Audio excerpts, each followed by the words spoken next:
He made a bet and married a servant girl, thinking he would be an easy winner. But one night changed everything. Subscribe and tell us in the comments where you're watching us from.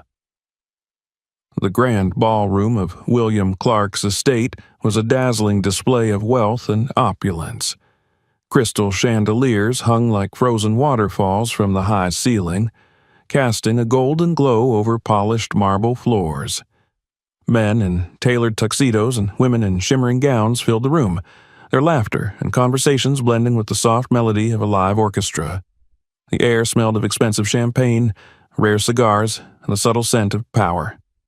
At the center of it all stood William Clark, heir to one of the most powerful financial empires in the country. He was a man who embodied privilege, tall, broad-shouldered, with piercing blue eyes and a face that never betrayed weakness.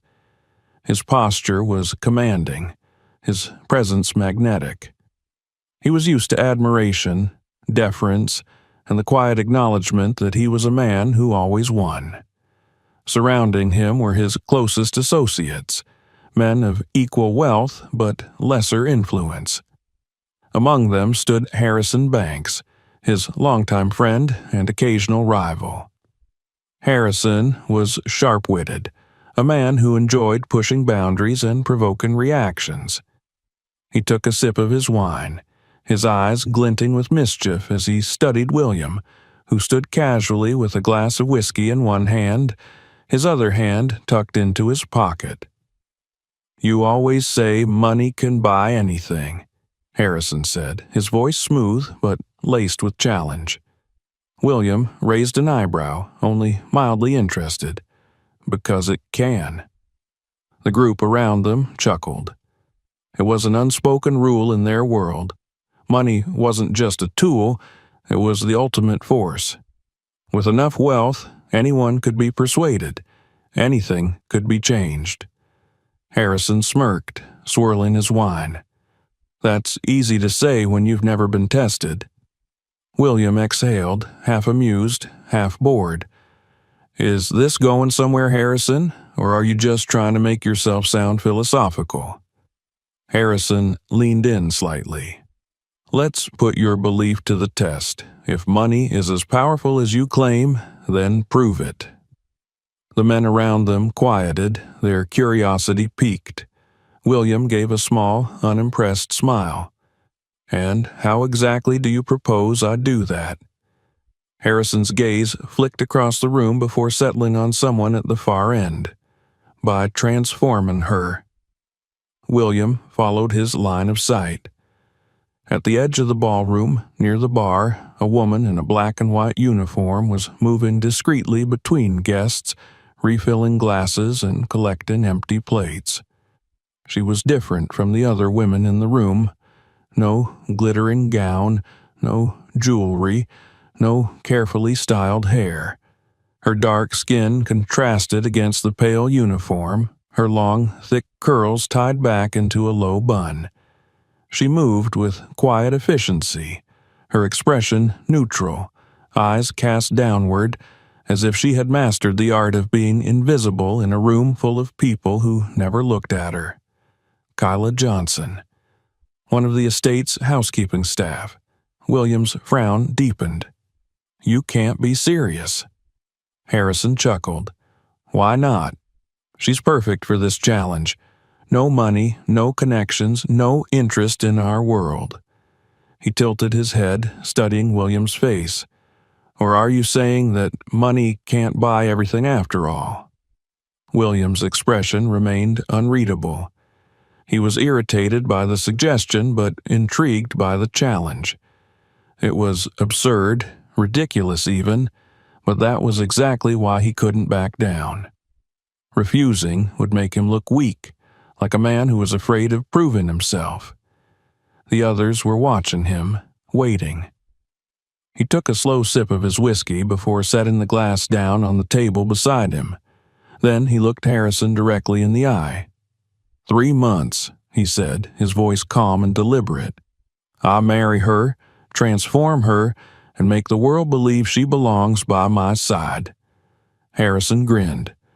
"And if you fail?" William's smirk returned.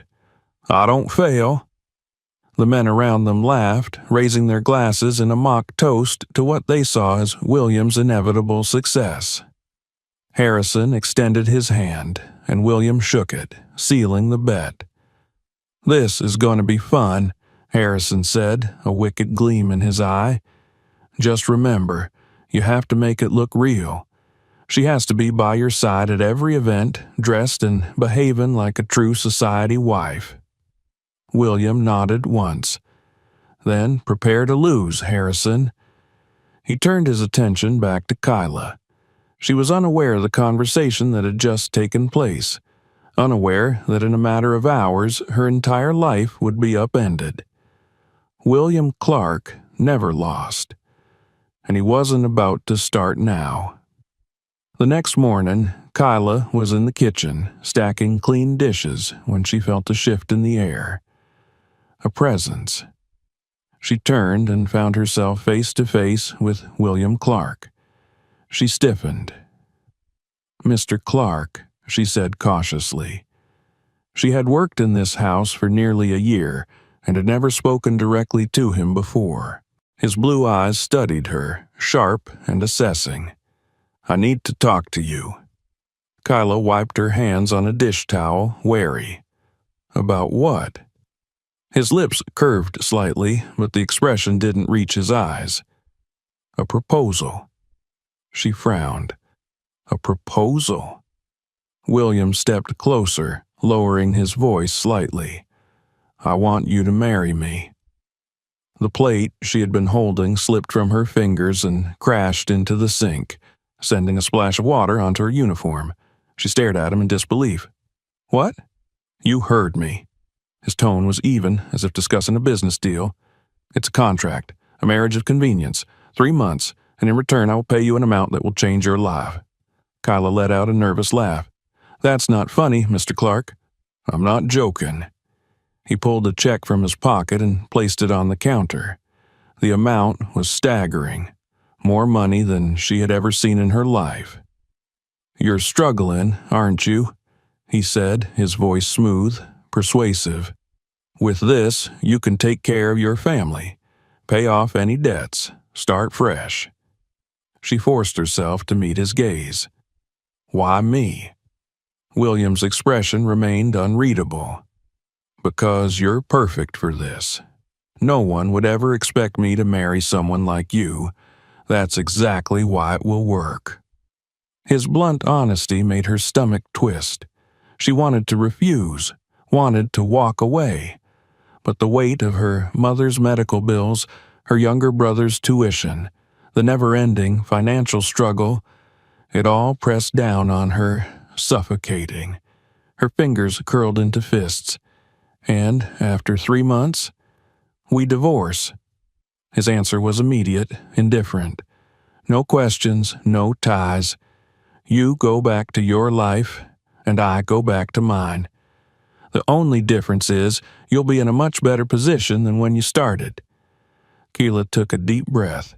She knew that entering into this arrangement meant selling a part of herself, but maybe, just maybe, it was her only chance to change her reality. She exhaled slowly. "I accept." William's smirk deepened. "Good. Tomorrow you'll be my wife." He turned and left the kitchen, his footsteps echoing down the hall. Kyla stood there, her heart pounding. She'd just made a deal with the devil, and there was no turning back. The morning sun filtered through the massive windows of the Clark estate, illuminating the polished floors and the meticulously decorated hallways. The house was a place of silent luxury, where wealth was woven into every detail. Gold-trimmed furniture, towering oil paintings, chandeliers that sparkled even in the daylight. But for Kyla Johnson, this was not her world. She sat stiffly on a velvet-upholstered chair in William Clark's private study, her hands clenched together in her lap, trying to steady herself. Her uniform, neatly pressed as always, felt out of place against the grandeur surrounding her. Just yesterday, She had been carrying trays and polishing surfaces, invisible to the people in this house. Now she was about to become its mistress, if only for 3 months.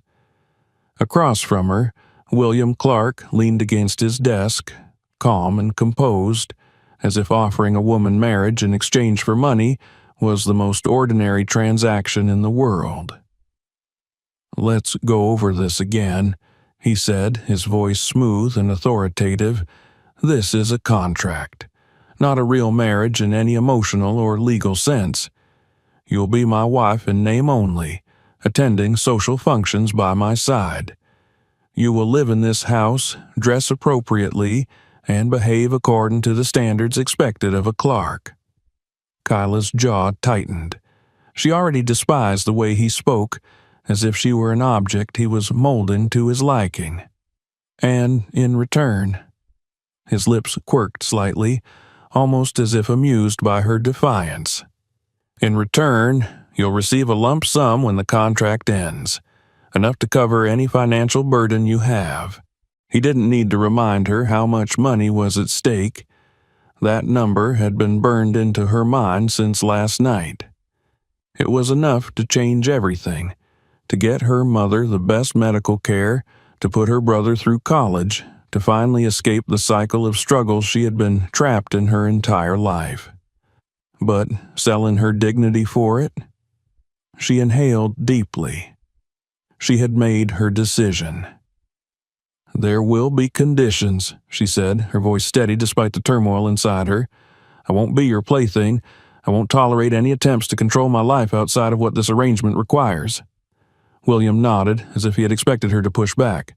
"Fair enough, and I have conditions of my own. You will follow my lead at events. You will dress and act the part. No scandals, no sudden disappearances, no reckless behavior that could damage my reputation." Kyla frowned. "That's it?" William's gaze flickered with something unreadable.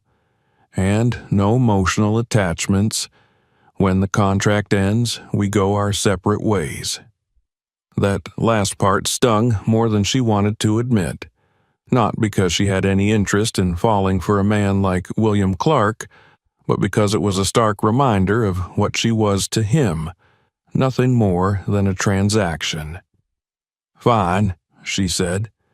William extended a document toward her, neatly bound, the pages crisp and untouched. "Then sign." She stared at the paper. Every cell in her body screamed at her to run, but she had spent her whole life running, from poverty, from disappointment, from a world that never seemed to offer her a chance. Now she was making a choice, a cold, calculated choice. She picked up the pen and signed her name. The moment the ink dried, William took the papers and placed them in a folder. "Tomorrow morning, we go to the courthouse. The marriage will be legally registered, though I'll have my lawyers draft an annulment in advance to ensure a clean exit." Kyla exhaled sharply, standing from the chair. "Is that all?"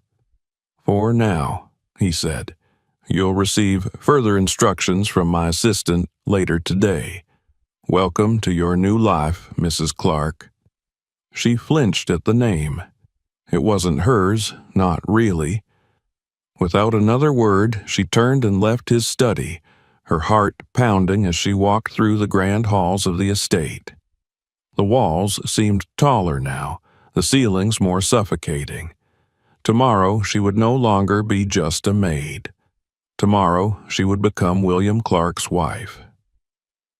The following morning, Kyla stood before a full-length mirror in the guest suite that had been hastily prepared for her.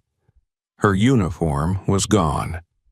In its place was a modest but elegant ivory dress, cinched at the waist with smooth fabric that flowed down to her knees. It was simple compared to the extravagant gowns she had seen at the Clark estate's parties, but on her it felt foreign, as though she had been wrapped in someone else's identity. A knock at the door. She turned, and a woman stepped in, a middle-aged assistant with clipped professional movements. Mr. Clark is waiting in the car. We're leaving now. No pleasantries, just business." Kyla followed in silence. Outside, a sleek black limousine idled in the circular driveway. William stood beside it, dressed impeccably in a tailored navy suit, adjusting the cuff of his shirt as she approached. When he looked up, his gaze flickered briefly over her appearance. "You clean up well," he said. She crossed her arms. "Don't start." His lips curved slightly, but he said nothing as he opened the door for her. Inside the limousine, the air was thick with silence. William scrolled through his phone, completely unbothered, while Kyla stared out the window, watching the city pass by. The further they drove, the more she realized how much her life was about to change. When they arrived at the courthouse, the process was eerily simple. A few signatures, a judge's stamp of approval, and just like that, she was legally Kyla Clark. The reality of it didn't hit her until they stepped outside. Paparazzi had gathered near the entrance, their cameras flashing like relentless fireflies. She tensed, instinctively taking a step back. William placed a hand on the small of her back, guiding her forward. "Smile," he murmured. Kyla resisted the urge to shove him away, instead forcing a neutral expression as they walked to the car. The moment the doors shut behind them, she exhaled, pressing her hands against her temples. "This is insane!" William leaned back against the seat, unfazed. "Welcome to my world." She turned to glare at him. "I'm not one of your rich friends, Clark. I don't know how to play this game." His expression remained calm, then learned quickly. The limousine rolled forward, taking them back to the estate. That evening, Kyla was led to a new room, a bedroom that was hers for the duration of the arrangement. It was enormous. Too enormous. The bed alone could have fit 3 of her old apartments inside it. The walls were lined with bookshelves, the furniture sleek and modern, everything carefully curated to exude wealth. She sat on the edge of the bed, feeling out of place. A knock at the door. She stood as William entered, still in his suit, his tie slightly loosened. "This will be your room," he said. "My room is at the end of the hall. There will be no shared spaces aside from public appearances." "Good," she said, lifting her chin. "I don't want to be here more than necessary." William's eyes darkened slightly, but he didn't argue. "Tomorrow, you start etiquette training. You'll have a stylist, a speech coach, and a social consultant. I expect you to cooperate." Kyla folded her arms. "You're really determined to erase me, aren't you?" His expression remained unreadable. "I'm determined to win." Kyla's lips curled into a bitter smile. "Of course you are." William turned to leave but paused at the doorway. "Get some rest. You'll need it." She watched him go, feeling the weight of her decision settle onto her shoulders. Tomorrow, her transformation would begin. Tomorrow, she would be one step closer to losing herself. Kyla barely slept that night. The vastness of her new bedroom felt suffocating, its silence heavier than she expected. Everything in the room was expensive, more expensive than anything she had ever owned or touched. The sheets were softer than clouds, the chandelier above her bed glittered even in the darkness, and the air carried the faintest scent of luxury. But none of it felt real. She was no longer a maid in this house, but she wasn't part of it either. She existed in limbo, somewhere between guest and prisoner, between obligation and resentment. The contract she signed weighed on her like chains. Morning came too quickly. A sharp knock at the door jolted her upright.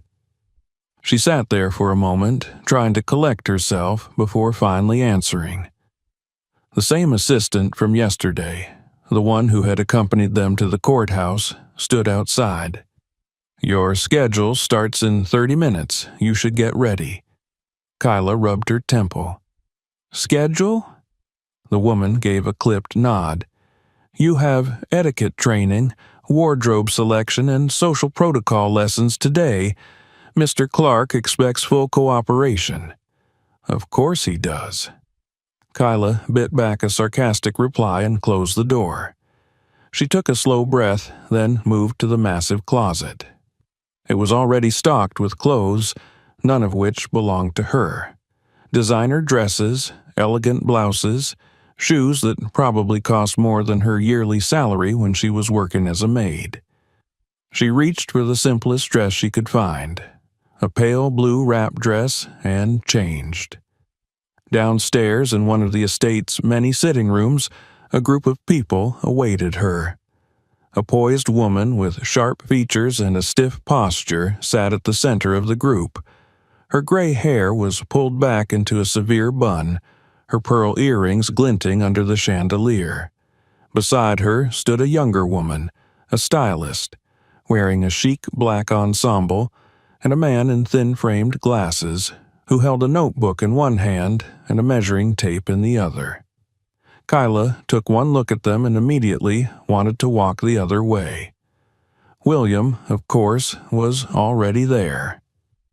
He sat in a chair near the fireplace, reading something on his phone, his suit perfectly pressed even this early in the morning. When he glanced up and saw her hesitation at the door, his lips curved into something dangerously close to amusement. Kyla, meet Esther, Clara, and Victor, he said smoothly. They'll be responsible for your transformation. Transformation, she echoed, stepping further inside. Right. Because apparently I'm a problem that needs fixing. Esther, the older woman, barely reacted to her tone. Not fixin', she corrected. Refinement. Kyla forced a tight smile. How comforting. William gestured to the empty chair across from him. Sit. She hesitated, but sat. Esther cleared her throat. We'll start with posture and etiquette. You will learn how to sit, walk, and engage in conversation like a woman of status. Kyla raised an eyebrow. I know how to walk. Not properly. William chuckled under his breath. Kyla shot him a glare. Esther continued as if nothing had happened. Your manner of speaking will also be assessed. Clara will handle wardrobe and styling, and Victor will oversee your social adaptability. Within 3 months, you will be unrecognizable. That sent a chill down Kyla's spine. Unrecognizable, she repeated. You mean I'll stop being myself? No, William interjected. You'll stop being the version of yourself that doesn't belong in my world. Kyla clenched her jaw. He said it so matter-of-factly, like it was inevitable. Like she had no choice but to bend to whatever image he wanted her to be. Fine. Let's see who bends first. She straightened in her chair and turned back to Esther. All right then, let's get started. The next several hours were a nightmare. Kyla quickly learned that posture training wasn't just about sitting up straight, it was about control, about how to move with grace, how to walk with effortless elegance, how to position herself in a way that projected confidence without seeming aggressive. You slouch, Esther pointed out for the third time, tapping Kyla's back with the edge of a ruler. Straighten your spine. Kyla exhaled through her nose and obeyed. She was made to walk across the room with books balanced on her head. She was corrected on everything, from how she placed her hands to how she lifted a glass of water. Then came the speech training. Victor had her read from books out loud, stopping her every time she spoke too quickly or used casual phrasing. Your articulation is too rigid, he noted. Relax your tone. Your voice should be commanding, yet inviting. How am I supposed to sound commanding and inviting? Victor sighed as if she had asked the most idiotic question in the world. Practice. It was endless, exhausting, and infuriating. By the time she reached the wardrobe session, Kyla was ready to snap. Clara's team had pulled racks of dresses, shoes, and accessories for her to try on. But every time she put something on, Clara would shake her head and adjust something, pinning fabric, tightening a belt, tilting her head in consideration. "You need color," Clara said finally, pulling out a deep emerald dress. "It'll contrast beautifully against your skin tone." Kyla reluctantly changed into it. When she looked in the mirror, she barely recognized herself. The fabric hugged her in all the right places, the rich color bringing out the depth of her complexion. She looked expensive, like she belonged here. William stood near the doorway, watching. When their eyes met in the mirror, he gave a slight nod. "Not bad," he said. Kyla turned away from the mirror. "Good, we're done then." "Not quite," Esther said. "Now we test you in a real social setting." Kyla stiffened. "What?" William smirked. "Dinner, tonight. A few of my business associates will be there. You'll be seated next to me." Her stomach turned. A public test. She met his gaze, her expression unreadable. "And what if I embarrass you?" His smirk deepened. "Then I guess you'll be working twice as hard tomorrow." That evening, the Clark estate hosted a private dinner for some of William's business partners. Kyla sat beside him, dressed in the emerald gown, her hair styled in a way that made her feel like someone else. The dining hall was grand, the tables set with crystal glasses and gold-plated silverware. Conversations around her were light, filled with the shallow pleasantries of the elite. She could feel their eyes on her. Harrison Banks, of course, was among the guests. He studied her with a bemused expression, swirling his wine. "So," Harrison said, addressing Kyla for the first time, "how's married life treatin' you?" Kyla smiled, but there was an edge to it. "Better than expected." Some of the men chuckled. Harrison's smile widened. "I have to admit, William, I underestimated your ability to train." "Careful, Harrison." William cut in smoothly, his tone sharp enough to silence the table. Kyla felt a flicker of something she couldn't name. For the rest of the evening, she played her part perfectly. She didn't let them rattle her. She responded to their probing questions with grace, held eye contact, and controlled her posture like Esther had drilled into her. When the dinner ended, William led her away from the table. "You handled yourself well," he admitted. Kyla exhaled. "Is that an actual compliment?" He gave her a look she couldn't quite read. "Don't get used to it." She smirked. "Oh, don't worry, I won't." As she walked ahead of him, William found himself watching her. For the first time, he wondered if maybe, just maybe, he had underestimated her too. Kyla woke up the next morning feeling as if she had survived a battlefield. Her body ached from the hours spent perfecting her posture. Her mind was exhausted from calculating every word, every glance, every movement. But the worst part wasn't the exhaustion. It was the realization that, against all odds, she had succeeded. She had walked into that dinner last night an outsider, a woman who didn't belong. And yet, by the end of it, she had held her own. She hadn't cracked under the pressure of Harrison's smirks or the scrutinizing stares of the other guests. She had proven that she wasn't just a pawn in William Clark's little game. She was a player in her own right, but that didn't mean she liked any of it.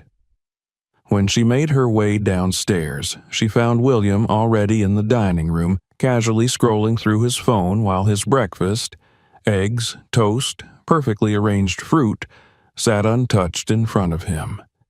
He didn't look up as she entered. "You're late," he said. Kyla grabbed a piece of toast from the tray on the table. I didn't realize we were on a schedule." William finally glanced at her, eyes assessing. "We are now. I have a charity event this evening, and you're coming with me." She stopped mid-bite. "Excuse me?" He took a sip of his coffee. "It's a fundraiser for a hospital I've donated to. Press will be there, along with some important business partners. It's a good opportunity to solidify your role as my wife." Kyla crossed her arms. "I just survived one of your social tests. You really think I'm going to another one willingly?" His expression remained unreadable. "I don't recall asking for your willingness." She exhaled sharply. Of course. This was who William Clark was. Commanding, unapologetic, always in control. "Fine," she said, "but let's be clear. I'm not doing this for you. I'm doing this because the sooner I get through these ridiculous events, the sooner I can be done with this arrangement." William smirked slightly, as if amused by her defiance. "Whatever helps you sleep at night, Kyla." The charity event was held at an exclusive venue downtown, the kind of place where chandeliers dripped from the ceiling and servers carried trays of champagne as effortlessly as they breathed. Kyla arrived on William's arm, her emerald dress replaced by a sleek navy gown, her hair swept up in a way that made her look effortlessly elegant. The cameras flashed the moment they stepped out of the limousine, blinding bursts of light surrounding them. She had to fight the urge to squint. "Smile," William murmured, his grip on her waist firm but not possessive. Kyla turned her head slightly toward him, plastering on the kind of composed expression she had practiced in the mirror. "Perfect," he said. They moved through the crowd, exchanging pleasantries with people who mattered in William's world. He introduced her effortlessly. "My wife, Kyla," as if she had always been a part of this life. She noticed how people reacted to her, some with curiosity, others with barely concealed judgment. They saw her as an anomaly, an unexpected twist in William Clark's otherwise predictable existence. Then, as expected, Harrison Banks appeared. He was dressed impeccably, as always, a glass of scotch in hand and a knowing smirk on his lips. "You clean up well, Kyla," he said smoothly, his gaze sweeping over her. She gave him a tight smile. "Why, thank you, Harrison. I do try." Harrison chuckled. "Charming. William, I have to admit, I thought this would be over by now. But look at you, still playing house." William's expression didn't change. "I don't play games I can't win." Kyla forced herself to remain neutral, though something about the way Harrison spoke made her uneasy. He was watching them too closely, as if searching for cracks in the illusion. William must have sensed it too, because he suddenly wrapped an arm around Kyla's waist, pulling her just a fraction closer. It was a calculated move, one meant to appear effortless, but she felt the tension in his body. Harrison raised his glass in a mock toast. "Well, here's to proving us all wrong." He walked away, leaving behind a trail of amusement and something darker, something that felt like a warning. Kyla looked up at William. "He doesn't believe us." "He doesn't have to," William said, "as long as no one else does." The night continued without incident, but something shifted. William had always been composed, but Kyla noticed that he was more on edge tonight, more aware of the eyes on them, more deliberate in his actions. At one point, they were standing near the back of the room, away from the crowd. William's expression was unreadable as he sipped his drink. "What's wrong?" Kyla asked. He glanced at her. "Nothing." She raised an eyebrow. "You expect me to believe that?" A muscle in his jaw tightened. "It's just, Harrison enjoys pushing limits. He always has." She frowned. "And I don't like giving him reasons to think he's ahead." Kyla studied him for a moment. This was about more than just Harrison's skepticism. It was about control. William needed to be the one in charge, the one dictating the terms. "You know," she said, tilting her head, "if you weren't such a control freak, you might actually be tolerable." William let out a quiet laugh. "And if you weren't so stubborn, you might actually be likable." Kyla smirked. "Unlikely." His gaze lingered on her, something unreadable flickering in his expression. "Yeah, probably." The moment stretched between them, neither of them willing to break it first. For the first time, Kyla wondered if maybe, just maybe, there was more to William Clark than the cold businessman she had agreed to marry, and that thought unsettled her more than anything else. Over the next few weeks, the routine continued. Kyla was forced into a rigorous schedule. Daily etiquette lessons, speech training, wardrobe fittings. She was drilled on every detail of high society life, from how to hold a wine glass to how to engage in meaningless small talk without seeming disinterested, and she hated every second of it. But she adapted, because Kyla Johnson had never been the type to give up, even when the odds were stacked against her. She also started noticing things, like how the staff at the estate, once wary of her presence, had started to show her quiet respect, how some of them, who had once barely acknowledged her, now greeted her with warm smiles. She noticed how William watched her too, how his sharp, assessing gaze had become something different, something almost intrigued, and that was the most dangerous part, because she wasn't supposed to care. She wasn't supposed to wonder what lay beneath William's perfectly controlled exterior, but she was starting to, and she had no idea what to do about it. Kyla had always trusted her instincts. It was what had kept her alive, what had helped her navigate a world that wasn't made for people like her. So when a feeling of unease settled deep in her gut, she didn't ignore it. It had started subtly. Harrison watching them too closely at events, his comments laced with something more than just his usual amusement. Then there was William, who had begun to act differently. He was still composed, still in control, but Kyla could sense the shift. He was more watchful, more guarded, as if he knew something was about to unravel. And it did. It happened one evening in the most unexpected way. Kyla had been in the estate's library looking for something to read. It was one of the only places in the mansion where she felt a semblance of peace. The towering bookshelves, the scent of aged paper, the silence. It reminded her of afternoons spent in the public library as a child, escaping into stories where people like her could be heroes instead of survivors. She had just pulled a book from the shelf when a rustling sound caught her attention. At first, she thought she was imagining it. But then she saw something slip under the library door, a manila folder. Frowning, she set the book down and crossed the room, picking up the folder. There was no name, no indication of who had left it. Her fingers trembled slightly as she opened it. Inside were papers, documents, and as she read them, her entire world tilted. Her hands clenched the pages so tightly they crumpled at the edges. A contract, a bet, a wager made between William and Harrison. Kyla's breath turned shallow. Every muscle in her body tightened. She scanned the documents, her eyes flying over the terms, the conditions, the timeline, the $10 million prize. The reality of it slammed into her like a punch to the gut. This wasn't just an arrangement. It had never been just a business deal between them. This was a game. And she had been the pawn.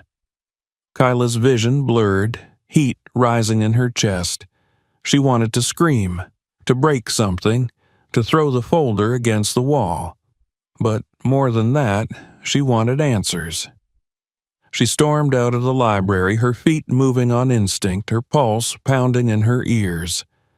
William was in his office when she found him, leaning over his desk, reviewing documents like nothing had changed. Like he wasn't the kind of man who could look someone in the eye and lie without hesitation. She didn't knock. She didn't hesitate. She slammed the folder down onto his desk. William looked up, his brow furrowing at her sudden intrusion. But then his gaze dropped to the folder, and for the first time since she'd met him, Kyla saw something close to shock flicker across his face. "Where did you get that?" he asked, his voice too calm. Kyla ignored the question. "Tell me it's not real." William exhaled through his nose, his jaw tightening. "Kyla, tell me you didn't make a bet with Harrison. Tell me you didn't marry me just so you could prove a damn point." She cut him off, her voice shaking with fury. He was silent. That was all the answer she needed. Her stomach twisted, her chest ached. She had known William Clark was cold, calculating, ruthless. But this was something else. This was cruel. Her hands curled into fists. "So this whole time, I was just part of some twisted challenge? Some prize for you to win?" His expression remained unreadable, but there was something in his eyes. Something she hadn't seen before. Regret? Guilt? It didn't matter. "You said you needed a wife," she continued, her voice breaking. "But what you really needed was a project, a way to feed your ego." "Kyla," he said her name like it was supposed to fix things, like it was supposed to mean something. She let out a sharp, bitter laugh. "And I fell for it. God, I actually started to believe—" She cut herself off, swallowing the lump in her throat. She wouldn't give him the satisfaction of knowing that she had let her guard down, that she had started to trust him, that she had felt something. Her breath hitched. She turned away from him, shaking her head. "I was such an idiot." William stood then, stepping around the desk. "Kyla." She moved before he could reach her, putting space between them. "Don't." Her voice was firm, sharp like a blade. "You don't get to explain.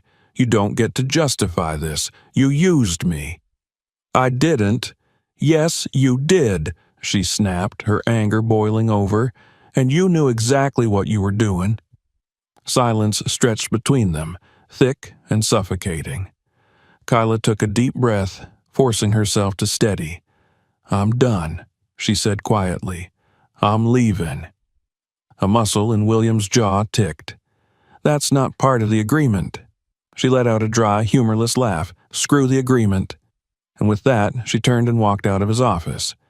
She didn't stop. She didn't look back. She walked straight to her room, grabbed a suitcase, and started throwing clothes inside. She didn't have much.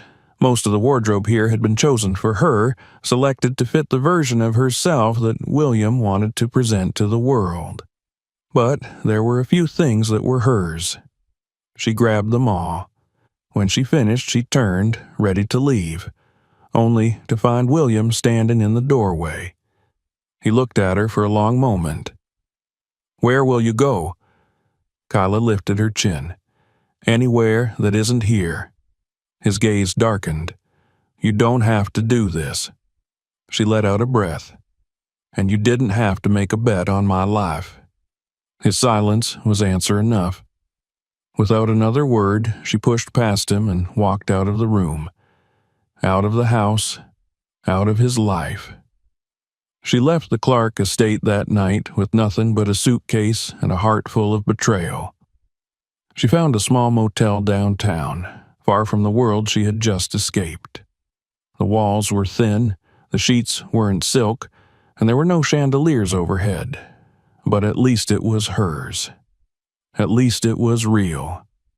She sat on the bed, staring at the ceiling, her mind racing. She had no job, no security, no plan. But she had something more important. She had her freedom. and she wasn't going to let anyone take it from her again, not even William Clark. Especially not him. Kyla had always thought freedom would feel lighter than this. She had spent years dreaming of the day she would finally escape the suffocating weight of financial struggle, of living paycheck to paycheck, of constantly having to choose between rent and groceries. But now, as she sat on the edge of a motel bed, staring blankly at the peeling wallpaper, she realized that freedom could be just as heavy as the burdens she had carried before. She had left the Clark estate with nothing but a suitcase and her pride. No job, no stability, no plan. But at least she had her dignity. At least she was no longer a pawn in William Clark's game. A bitter laugh bubbled in her throat. How had she ever thought, even for a second, that he was anything more than what he appeared to be? A man who took what he wanted. A man who never lost. A man who had bet on her life and played it like a business deal. Her hands clenched into fists at the memory of the contract, the ink that had sealed her fate long before she had even known she was in the game. And yet, even now, she couldn't stop thinking about him. Not about the bet, not about the deception, but about the moments in between. The nights when they had talked about their childhoods, the way his voice had softened when he had spoken of his mother. The rare flashes of something unguarded in his expression, as if he himself wasn't sure of what he was feeling. She shook her head violently, forcing the thoughts away. It didn't matter. Whatever she thought she had seen in him had been a lie. The first few weeks were hard. Kyla managed to find a waitressing job at a small cafe downtown. It was nothing glamorous, but it was honest work, and it paid enough to keep her going. She fell into the routine easily. Early mornings, late nights, sore feet. It was a world she understood, a world that made sense. But no matter how much she tried to focus on rebuilding her life, the ghost of William Clark haunted her. She saw his name in the newspapers, his image flashing across business segments on TV screens in the cafe. He was still everywhere, unshaken, untouched, as if her leaving hadn't even made a dent in his perfect world. Of course it hadn't. Men like William Clark didn't lose. And yet, something gnawed at her, an itch in the back of her mind she couldn't scratch. She had expected William to send his lawyers after her, to demand she return, to remind her that she had signed a contract. But no one came. No threats, no demands, no William. It was as if he had let her go. That should have made her feel victorious. It should have made her feel like she had won. But all it did was leave her with a lingering question. Why? She got her answer sooner than she expected. It happened on a random afternoon when she was finishing her shift at the cafe. She was wiping down a table when she heard his name. William Clark, the billionaire, has been making some unexpected moves lately. Kyla's head snapped up. The TV above the counter was playing a news report. She grabbed a rag and pretended to clean, inching closer to listen. The screen flashed with images of William, dressed impeccably, as always, stepping out of a black car, surrounded by a group of people who looked different. They weren't business executives. They weren't celebrities. They were community leaders, teachers, volunteers. Kyla frowned. Clark, known for his ruthless business strategies, has been dedicating his time and resources to philanthropic efforts in lower-income communities. Sources say he has personally donated millions to educational and housing programs. Kyla's grip on the rag tightened. What? The billionaire, who has always kept his distance from public charity work, has surprised many by taking a hands-on approach, visiting schools, speaking with local organizations, even personally overseeing some of the projects. Kyla barely registered the rest of the report. She didn't understand. William Clark didn't do charity. He didn't waste time on things that didn't give him a return on investment. So why the hell was he suddenly dedicating himself to causes she had spent years fighting for? Why was he showing up in her world? That question burned in her mind for days. She told herself she didn't care, that whatever William was doing wasn't her problem, that he could throw money at whatever charity he wanted. It didn't change anything. But the doubt wouldn't leave her. Had he changed, or was this just another game? A week later, she got her chance to find out. She had just finished restocking shelves in the cafe when the bell above the door chimed. She turned, and her breath stopped. William Clark stood in the entrance, dressed in a tailored but understated suit, his piercing blue eyes locked onto her. For a moment, neither of them spoke. Then Kyla set down the coffee pot she was holding and walked straight past him. "Kyla." She didn't stop. She couldn't. "Kyla, wait." She made it as far as the back hallway before his voice stopped her again. "Please." Something about that word made her hesitate. She turned, arms crossed, her jaw tight. "What do you want?" William exhaled, rubbing a hand over his face as if trying to find the right words. For the first time since she had met him, he looked uncertain. "I need to talk to you." Kyla let out a short laugh. "We don't have anything to talk about." "Yes, we do." His voice was quieter now. "I was wrong. About everything." Her chest tightened. "And you think saying that makes it better?" "No," he admitted, "but it's the truth." Silence stretched between them. Then, against her better judgment, she spoke. "Why are you here, William?" He hesitated. Then, finally, he answered, "Because I couldn't stand the thought of you believing that you didn't matter." Her breath caught. She stared at him, searching his face, looking for the lie, but for the first time she couldn't find one. They sat outside the cafe, away from prying eyes. William told her everything. About how he had thrown away the bet money. About how he had started working with the community projects because she had made him realize how hollow his life had been. About how, for the first time, he had started questioning everything he had ever believed in. Kyla listened. She didn't forgive him. Not yet. Maybe not ever. But she believed him, and that scared her more than anything, because it meant that somewhere, deep down, she wasn't done with him either. Over the next few weeks, Kyla watched him. She tested him. She visited one of the projects he had funded, talked to the people there. She saw the way he interacted with them. Not like a man fulfilling a PR obligation, but like a man who was trying to be better, trying to be worthy, and against all odds, he was succeeding. One evening, as they sat on a park bench near the cafe, William turned to her. "I know I don't deserve a second chance," he said, "but I'm asking for one anyway." Kyla looked at him, really looked at him, and for the first time she let herself wonder, maybe people could change. Maybe, just maybe. She was willing to find out. Kyla didn't believe in easy redemption. People didn't just wake up one morning and decide to be better. Change was messy, painful.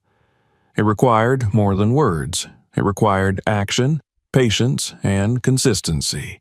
And trust, that was the hardest thing of all. She had learned long ago that trust was fragile, that it could be shattered in an instant.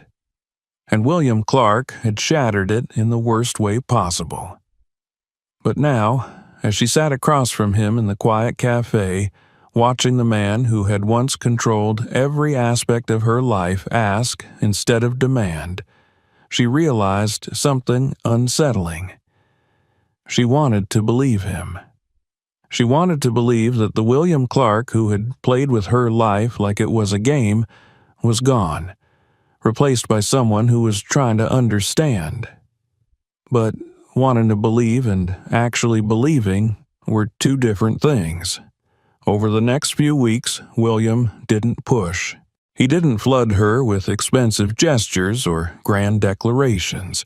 He didn't try to buy her forgiveness the way he had once tried to buy her obedience. Instead, he did something far more dangerous. He showed up, again and again. He kept coming back to the cafe, not as a billionaire reclaiming what he had lost, but as a man who was learning. He asked about her world, about the struggles that people in her community faced every day, the struggles he had once ignored. He listened to the answers without trying to fix things with money. And when she finally gave in to her curiosity and agreed to visit one of his projects, what she saw shocked her. The community center was nothing like she expected. It wasn't some soulless building with William's name plastered all over it like a monument to his wealth. It wasn't a charity designed for photo ops and media coverage. It was real. She watched as kids from underprivileged neighborhoods played in the newly built playground, as teachers helped struggling students with their homework. She saw families picking up food from the donation center, not with the empty politeness reserved for wealthy benefactors, but with genuine relief. And then she saw him. William wasn't standing off to the side, observing from a distance like a man who had simply written a check and moved on. He was there, talking to a single mother about the job training program the center had started, kneeling to speak with a young boy about his favorite book, helping an elderly woman carry a box of groceries to her car. Keela didn't know what she had expected. Maybe she had expected to catch him in a lie, to find proof that this was just another game, another transaction, but she didn't. What she found instead was something far more unsettling. She found a man who was trying, and she didn't know what to do with that. After that, things began to shift. Kyla still kept her distance, but she started answering his questions instead of shutting him out. She let him walk her home sometimes after her shifts at the cafe, even though she told herself she didn't need his company. She started to see the cracks in the man she had once thought was unbreakable. William Clark had been born into power, raised to believe that money was the only thing that mattered. But for the first time, he was standing in a world where money wasn't the solution to everything. And he was learning. She saw it in the way he hesitated before speaking sometimes, as if he was trying to choose the right words. She saw it in the way he listened, really listened, when people spoke about their struggles. And most of all, she saw it in the way he looked at her. Not like a prize. Not like a bet, but like someone he respected. One night, after a particularly long shift, she found him waiting for her outside the cafe. The city lights cast long shadows, the air thick with the scent of rain. She crossed her arms, raising an eyebrow. "You really don't give up, do you?" William smirked, but there was something softer in his expression. "Not when it's important." She studied him, searching for any trace of the man who had once stood before her with an ironclad contract and a smug certainty that he could control her life. But she didn't see that William anymore. Instead, she saw a man who was standing in front of her, not above her.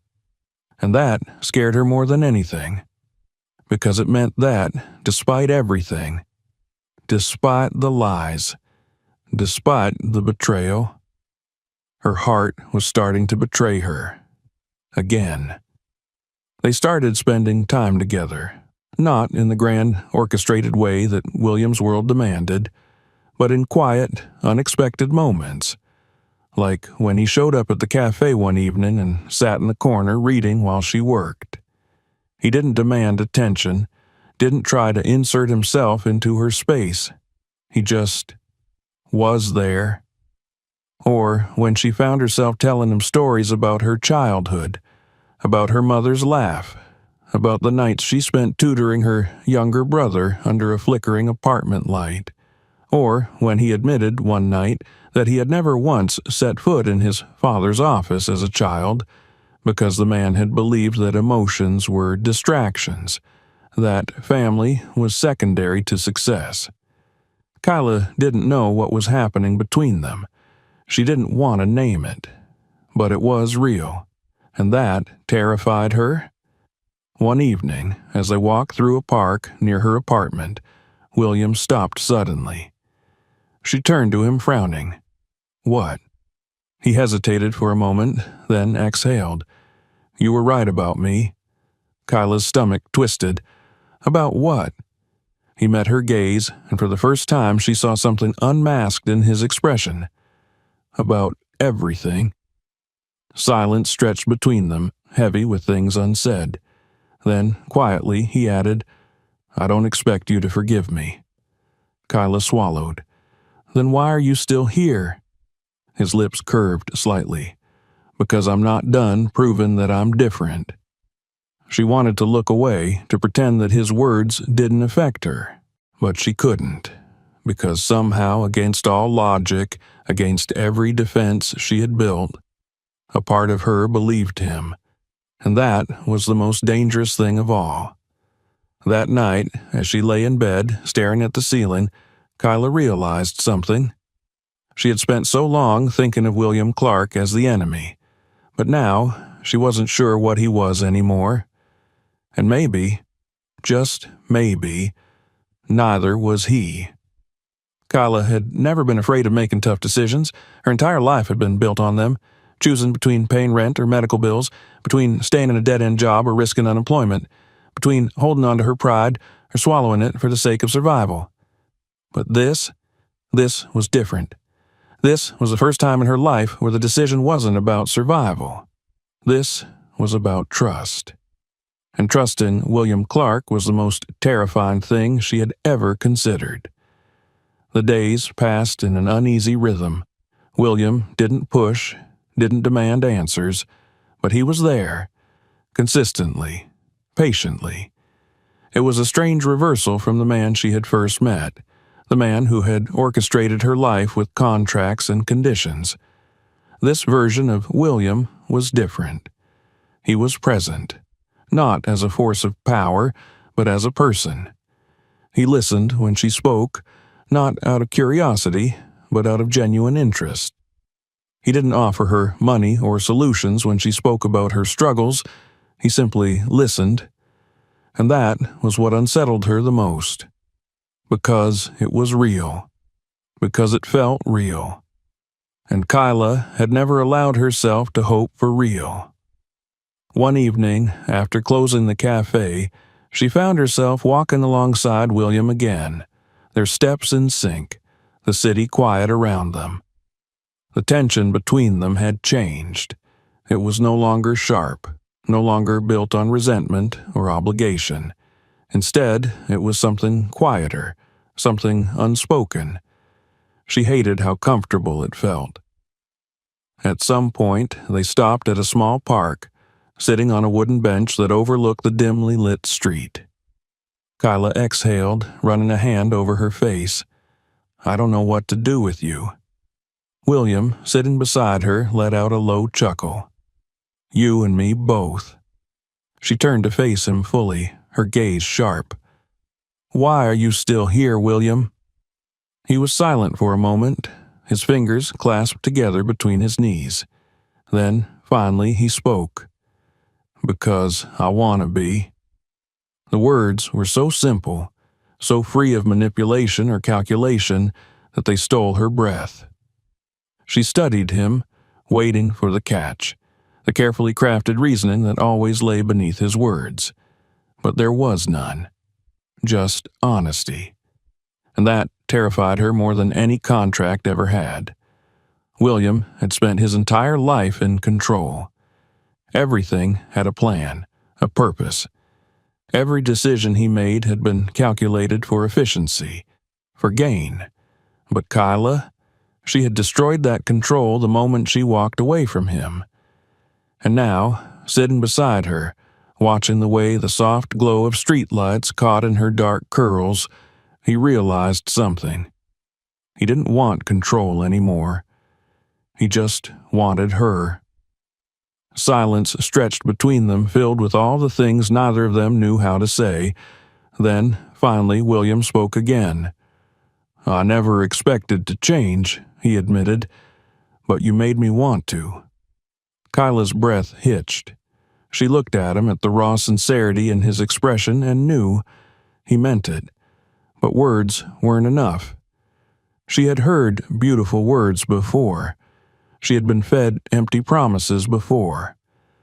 So she asked the only question that mattered. "How do I know this isn't just another game?" William's jaw tensed. Then, slowly, he reached into his coat pocket and pulled out something small, a velvet box. Kyla's heart stopped. He turned to face her fully, his expression unreadable. "Because this time, there's no contract." Her throat tightened. William opened the box. Inside was a ring. Simple, elegant, nothing flashy or excessive. Nothing that screamed wealth, just something real. Kyla stared at it, at the quiet confession it held, and felt her walls crack. "I don't expect you to say yes," William said softly. "I don't even expect you to forgive me. But I needed you to know this isn't about winning anymore. This isn't about proving a point." He swallowed, his voice quieter now. "This is about you." Kyla's vision blurred. She had never been the kind of woman who believed in fairy tales. But this felt like something close to magic. And maybe, just maybe, she was finally ready to believe in it. 2 months later, she stood in the garden of the Clark estate, the very place where her life had been rewritten, wearing a white dress that wasn't chosen for appearance, but for herself. She looked at the man waiting at the end of the aisle, the man who had once been her captor and had somehow become her choice. And for the first time in her life, Kyla Johnson chose love. Not out of necessity. Not out of survival. But because, against all odds, she had finally found something real. And this time it was hers. If you enjoyed this story, make sure to subscribe so you don't miss the next one. Let us know in the comments what you think about the ending. Check out more great stories by clicking on the next video, and don't forget to share this one with your friends.